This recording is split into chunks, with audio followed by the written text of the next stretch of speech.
Hi, welcome to our first flip classroom. I'm very excited about the lesson tonight. I hope you are too.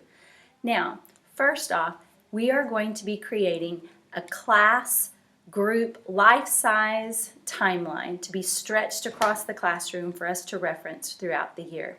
You're not creating the timeline tonight, but you've got to get your book ready and your mind ready so that we can work on it in class tomorrow, okay? Here's an example of last year's timeline. Each color represents a different era. Each era is done by a different group. So tonight, what I'd like for you to do is get familiar with your book. First off, open it up to the table of contents. This will tell you what page every era begins on.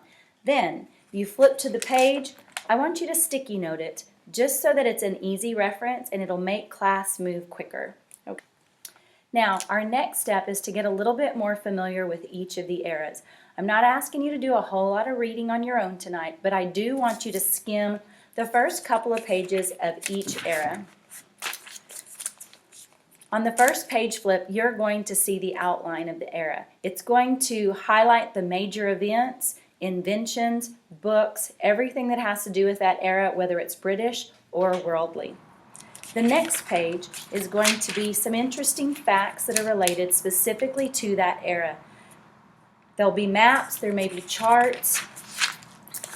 The third page flip is going to take you to the themes of the unit. This is where you're going to find out what is most of the literature going to fit in. What theme, what characteristics will it have that set it apart from the era that came before or the era that came after. After you have looked through all 7, I want you to choose your best 3.